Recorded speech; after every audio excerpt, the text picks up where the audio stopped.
Welcome to our fourth and final unit.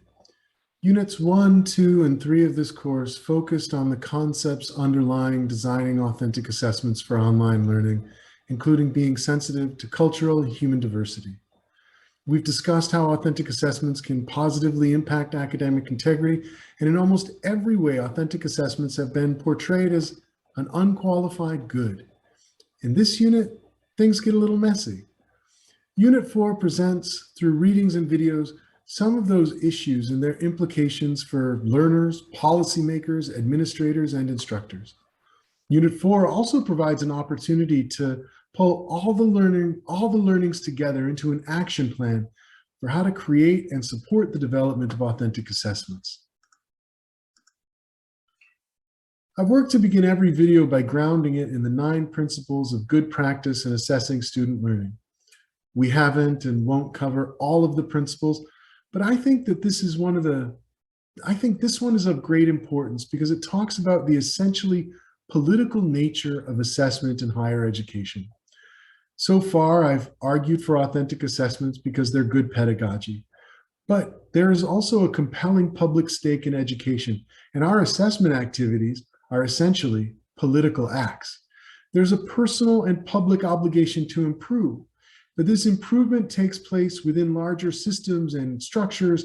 And in this short talk, I'd like to share some of the questions I've received and my best answers for them. The most frequently asked question I have received on authentic assessments is this one: are authentic assessments more work? I think the best answer to this question is that it depends. It depends primarily on what your present assessment plan is. If you're using exams and essays, redesigning your assessment plan will be more work.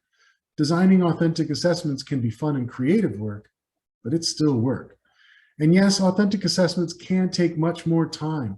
Marking, grading, evaluation, whatever you call it, this is some of the hardest work of teaching.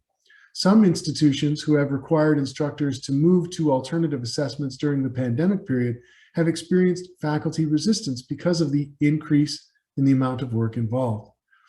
One of the creative solutions I've seen is institutions taking the dollars that they would have spent on online proctoring to pay for assessment markers or assessment specialists or graduate teaching assistants, in recognition that yes, moving towards authentic assessments can increase faculty workload, but it doesn't have to.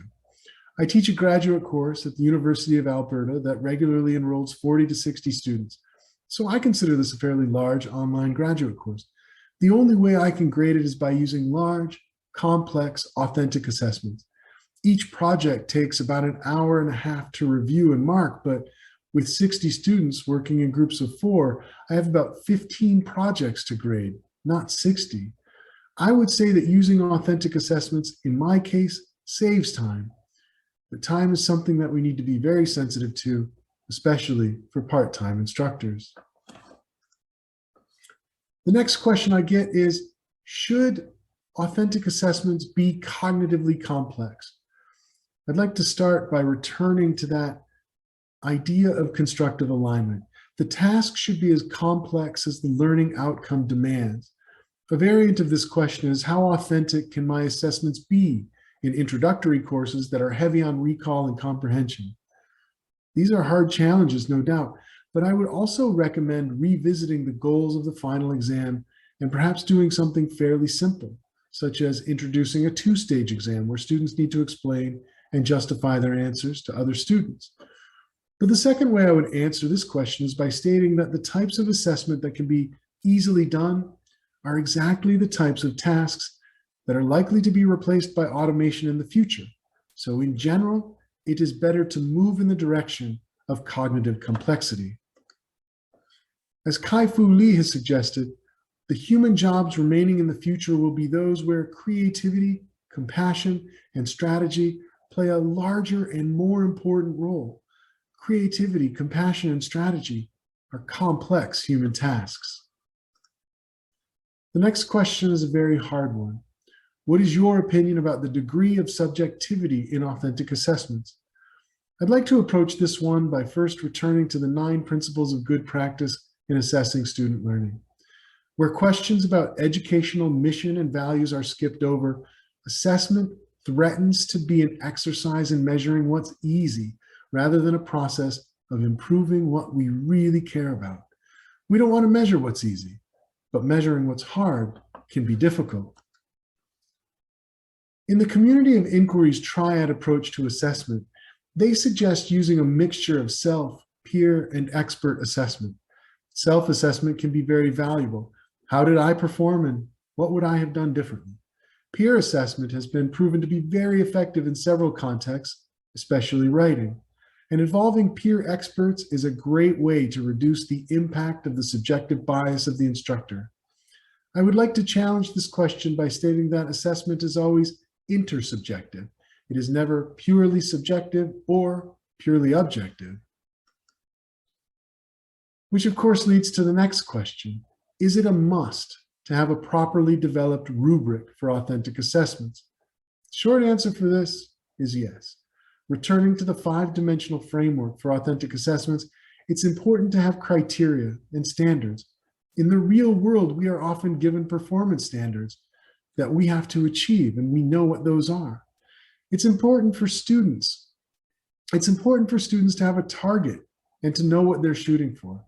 Providing them with a rubric and a past exemplar and having them engage in a marking exercise with that exemplar and with the rubric will tend to reduce confusion and improve the quality of the work so students understand the task and their expectations. One of the best resources available, if you're not already aware of it, is the 16 value rubrics developed by the American Association of Colleges and Universities. VALUE stands for Valid Assessment of Learning in Undergraduate Environments. And the 16 rubrics cover communication, creative thinking, civic engagement, and many more that instructors can use when putting together rubrics for their authentic assessments. No rubric is perfect. There will always be cracks and imperfections, but all rubrics can also be improved over time. These value rubrics are freely available and can be downloaded from the American Association of Colleges and Universities website. Another question I've received is, are authentic assessments good for formative and summative types of assessments? And the short answer is yes, for both. The longer answer is that authentic assessments can be designed to do both.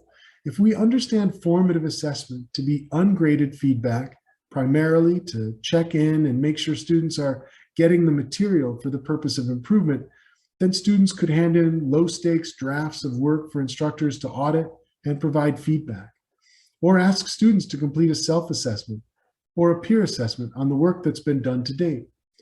Then, of course, the final product would be graded and judged on its absolute and relative merits against the rubric and the achievement of the learning outcomes. The last question I'd like to answer is this one. How much does the effectiveness of the authentic assessment depend on the experience of the instructors? I think the effectiveness of authentic assessments depends upon instructional experience quite a bit. And this is the rationale and the focus for this course, to build competence and experience in building authentic assessments. My experience so far is that if instructors are familiar with authentic assessments and how to design them, they are not often opposed to authentic assessments philosophically. They're opposed to them practically and mechanically because of the belief that it's going to take more time and more work. And this is why, in our last video for the course, we will look more specifically at more examples of authentic assessments and some strategies to make existing assessments more authentic, remembering very few assessments can be perfectly authentic, and that teaching improvement happens incrementally over time. So take small steps. Thank you.